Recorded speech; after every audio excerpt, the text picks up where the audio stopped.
Praise the lord. ఈరోజు దేవుని వాక్యము, నా ఆపత్కాలమందు నేను ప్రభువును వెతికి తిని. కీర్తనల గ్రంథము 77వ అధ్యాయము 2వ వచనము. ప్రజలార భక్తుడు ఈ విధంగా అంటున్నాడు, నేను ఆపత్కాలమందు ప్రభువును వెతికి తిని అని. ప్రజలారా, మనము మన దేవుణ్ణి వెతుకుటలేదు, ఆయన కొరకు ఎదురు చూచుటలేదు, ఆయన వాగ్దానముల కొరకు అడుగుటలేదు, దేవుని యొక్క చిత్తము కొరకు మనము ఆయనను అడుగుటలేదు, వెతుకుటలేదు, ఆయన సహాయము కొరకు అడుగుటలేదు, దేవునితో అసలు సహవాసము కలిగి ఉండటలేదు. ఆపత్కాలంలో కూడా, భయములు కలిగినప్పుడు కూడా కొందరు దేవుణ్ణి ఆశ్రయించుటలేదు, ఆయనను వెతుకుటలేదు. దేవుడు త్వరలో వస్తాడని ఆయన రాకడ కొరకు నిరీక్షణ కలిగి ఉండటలేదు. దేవుని నీతిని వెతుకుటలేదు, ఆయన రాజ్యమును వెతుకుటలేదు. ఎందుకనగా దేవునిపైన ఆధారపడుట కంటే ఈనాడు మనము మన యొక్క సొంత తెలివితేటల మీద ఆధారపడుచు, మన హృదయ ఇష్టానుసారంగా జీవిస్తూ, మన యొక్క సొంత ధనము మీద, జ్ఞానము మీద ఆధారపడుచు, లేక మనుష్యుల మీద ఆధారపడుచు, కళ్ళకు ఆకర్షణముగా కనిపించునవి, మేలైనవని, మెరుగైనవని, ఉత్తమమైనవని వాటిపైన ఆధారపడుచు, చెప్పాలంటే లోకంలో ఉన్న వాటిపైన ఆధారపడుచు దేవుణ్ణి వెతుకుటము మనము మరచిపోవచ్చున్నాము. మనకు శ్రమలు కలిగినప్పుడో, ఆపదలు కలిగినప్పుడో, పోరాటములు వచ్చినప్పుడో దేవునికి దగ్గరవుతాం. అప్పుడు దేవుడు మనకు గుర్తొచ్చును. కానీ కొందరు అట్టి క్లిష్ట పరిస్థితుల్లో కూడా దేవుణ్ణి వెతుకరు. ధనమునో లేక ఇతర మనుషుల సహాయమునో మరి ఏదియూ కాకపోతే అడ్డదారులు త్రొక్కి చెడు మార్గములను ఆశ్రయించుదురు, అనగా అపవాదిని ఆశ్రయించుదురు.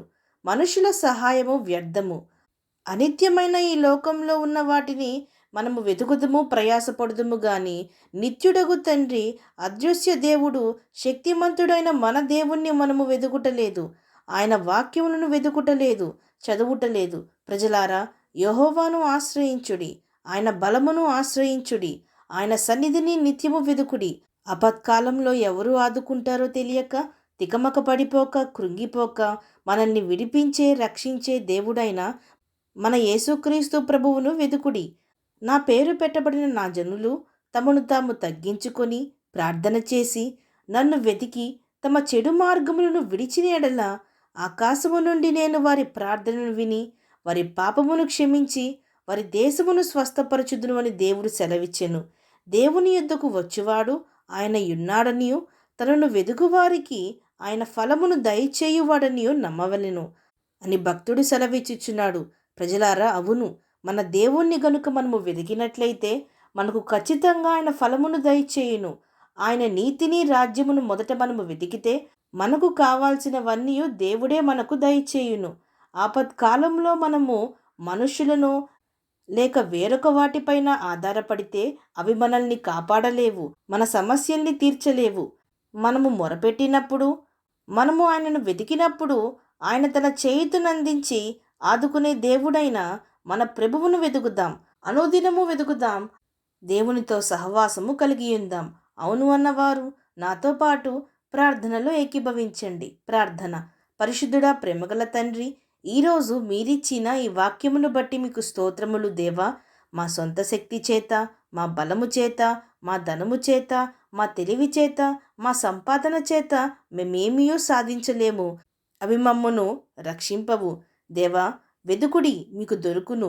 మీరు నన్ను పూర్ణ మనసుతో వెదికినెడల మీరు నన్ను కనుగొందురు అన్న మీ వాక్యమును బట్టి ప్రతి నిర్ణయంలోనూ, ప్రతి క్రియలోనూ, ప్రతి పోరాటంలోనూ, ప్రతి సంతోషంలోనూ, ప్రతి వాటిలోనూ మిమ్మును వెతికి మీ ఆలోచన చేత మేము నడిపింపబడుటకు, రక్షింపబడుటకు మా ప్రతి ఒక్కరికి సహాయము దయచేయమని ప్రార్థిస్తూ, సమస్త మహిమాగంతులు మీకే చెల్లిస్తూ ప్రభువైన యేసుక్రీస్తు నామం పేరట అడిగి వేడుకొంచున్నాం పరమ తండ్రి. ఆమేన్.